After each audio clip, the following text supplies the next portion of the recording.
que je t'avais dit. 88 miles à l'heure. Le déplacement temporel a eu lieu à exactement 1 heure, 20 minutes et 0 secondes.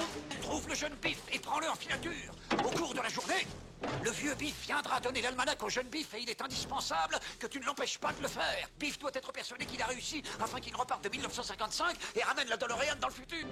Nom de Zeus. Cher Marty, si mes calculs sont exacts, tu recevras cette lettre tout de suite après avoir vu la foudre tomber sur la DeLorean. Je tiens d'abord à te rassurer, je suis vivant et en bonne santé. Cela fait 8 mois que je mène une vie de rêve en 1885.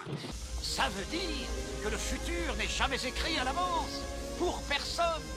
Votre futur sera exactement ce que vous en ferez. Alors faites qu'il soit beau pour chacun de vous. Il y a plusieurs mois, j'ai eu la formidable chance de tomber sur un plan du conseil de la ville. Un projet de construction aux proportions épiques. Il s'appelle ça autoroute. 8 voies d'asphalte miroitantes conduisant jusqu'à Pasadena. Rapide, sûr et fluide. De quoi faire des embouteillages une chose du passé. Bien sûr que non, vous n'êtes pas visionnaire. Mais moi, je veux un endroit où les gens pourront aller et venir depuis l'autoroute. Aller et venir, venir et aller toute la journée et toute la nuit. Bientôt, là où Toonville s'élevait autrefois, on verra une rangée de stations d'essence.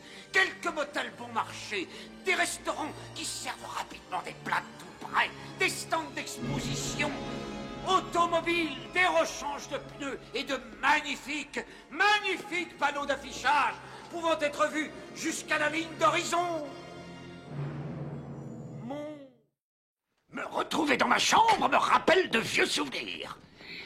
Vous vous rappelez le camp Custer? Pour délinquants infantiles.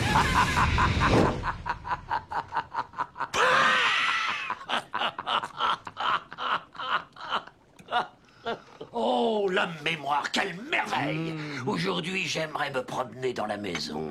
Il me soupçonne, mère, j'en suis presque sûr. Bien sûr, j'ai essayé, mais je n'ai encore rien trouvé. Il faut que vous reveniez. Arsenic au cyanure, arsenic. Ne dites pas cela, Drescher. Vous savez bien que oui. Ils m'ont percé un jour, les uns comme les autres. Oh, ça ne marchera jamais. Qui est au courant, Gomez? Cet abruti en ébullition? Je n'ai pas un abruti, c'est le frère de Fétide. Ils se sont salement disputés il y a longtemps. Il a des soupçons, ils en ont tous, je le sais. Le feu et le vent viennent du ciel, des dieux du ciel.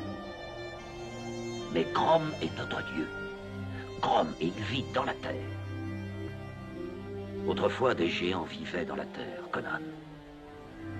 Et dans les ténèbres du chaos, ils dupèrent Grom. Ils purent ainsi lui voler l'énigme de l'acier.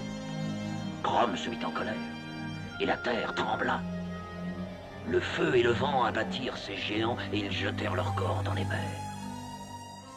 Mais dans leur rage, les dieux oublièrent le secret de l'acier et le laissèrent sur le champ de bataille. Et c'est nous qui l'avons trouvé. Nous ne sommes que des hommes. Pas des dieux. Pas des géants. De simples hommes. Et le secret de l'acier a toujours porté avec lui un mystère. Quoi, tu ne me crois pas? Tu crois que j'ai sauté? Tu crois que je suis tombé? Va te faire foutre! C'était pas mon heure! Je ne devais pas mourir si tôt! Et je ne devrais même pas être là! Oh!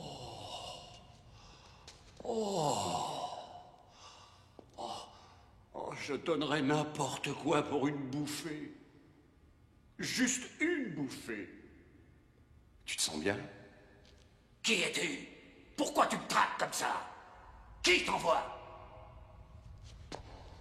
Dis-moi, qui est-ce qui t'envoie? Laisse-moi tranquille! Laisse-moi tranquille! Laisse-moi tranquille! C'est une question de taper direct dans le trou. Papa, Désolé, le champion se concentre. Je ne donne pas d'interview. quelqu'un a besoin de toi, champion. Ah bon, en dehors de ta mère? Plus de souplesse dans le dos. J'espère que ce n'est pas trop grave. C'est toi qui as des problèmes? Ce n'est pas quelque chose d'illégal. C'est un peu ridicule comme question. Ouais, excuse-moi. Je te les donnerai juste avant de dîner. Alors, c'était pour ça, l'argent? Je suis désolée, j'ai pas voulu te prévenir, mais c'était urgent. Tu n'es plus la petite fille que je connaissais bien. Tu as perdu ton innocence. Je ne veux plus te voir traîner avec cette bande de J'aimerais margoulins. t'expliquer. Il n'y a rien quand à même. expliquer. Je ne veux plus te voir traîner avec ces types, un point c'est tout. Il faut ménager ta mère, je lui dirai rien. Charmante soirée pour un père.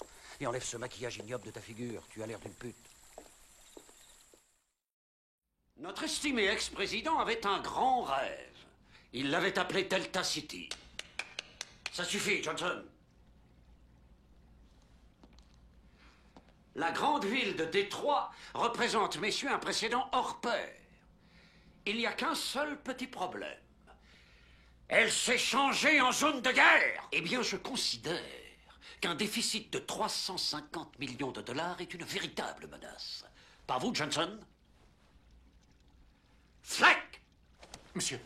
Vous êtes responsable de Sécurité Concept. Où est ce Robocop sur lequel nous avons dépensé tant d'argent? Alors, vous le faites. Vous l'intégrez aux équipes de réhab et peut-être que nous n'aurons plus de problème avec ce petit groupe de résistance, comme vous dites. Foutez le camp d'ici! Allez, tous! Oh, vous prenez votre temps. Et pour l'amour du ciel, Fleck, essayez de mettre la police de notre côté. C'est le fameux Akira, Tetsuo. C'est l'Akira que tu voulais tant rencontrer. C'est ton sauveur. Après l'apogée de sa métamorphose, son corps a été soumis à toutes les études techniques et les expériences possibles.